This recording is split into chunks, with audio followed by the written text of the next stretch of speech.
नोटबंदी के बाद गोवा में ग्रीनफील्ड एयरपोर्ट के शिलान्यास के लिए पहुंचे मोदी ने अपने भाषण से समा बांध दिया। जब भी काले धन पर बात होगी तो हर पल देश की फिक्र करने वाले प्रधानमंत्री के इस भाषण की भी जरूर चर्चा होगी। लेकिन मोदी के भाषण में काले धन पर सर्जिकल स्ट्राइक की चर्चा करने के अलावा जो बात खास थी वो ये कि मोदी ने अपने भाषण की शुरुआत पर्रिकर की तारीफ से की।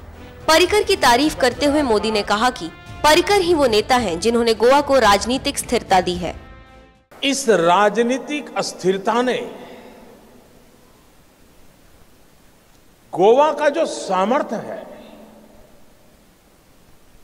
गोवा के लोगों की जो शक्ति है,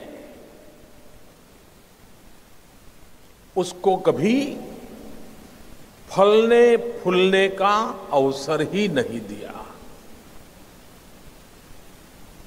मैं विशेष रूप से मनोहर जी को अभिनंदन करता हूं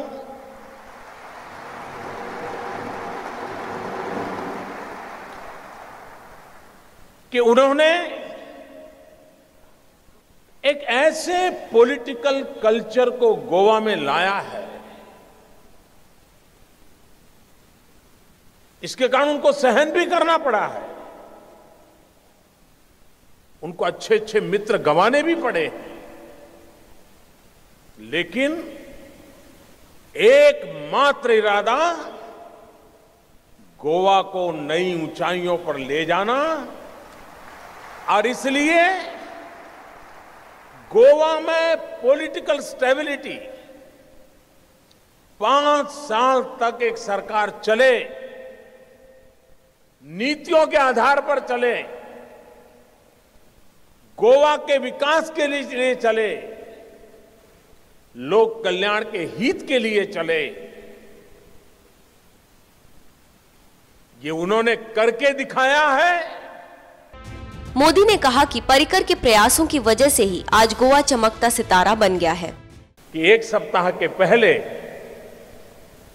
एक इंडिपेंडेंट एजेंसी ने, एक बहुत बड़े मीडिया हाउस ने हिंदुस्तान के छोटे राज्यों के हालत का जायजा लिया, अलग अलग पैरामीटर पर सर्वे किया,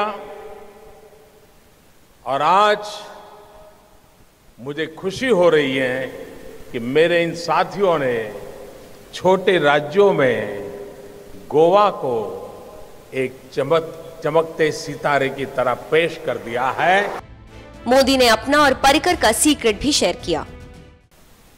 मैं जब गुजरात में मुख्यमंत्री था, मनोहर जी यहां मुख्यमंत्री थे, तो मैं एक सीक्रेट बताता हूं आपको।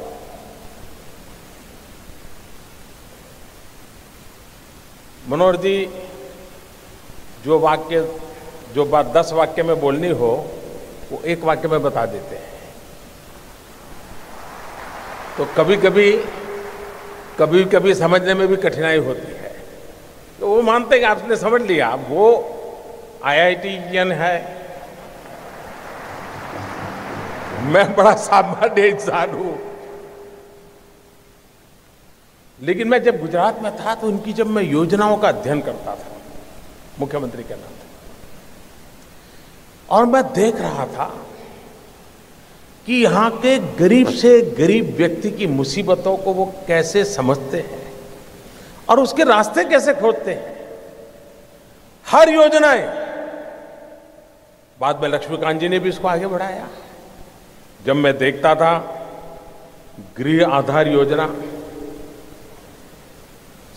वार्षिक 3 लाख से कम आय वाले जो महिलाएं हैं उनको 1500 रुपये की मदद। देश में कई राज्यों को पता तक नहीं होगा कि गोवा में ऐसी योजना शुरू की गई थी। इतना ही नहीं, मोदी ने पर्रिकर को अपने मंत्रिमंडल के नवरत्नों में से एक करार दिया।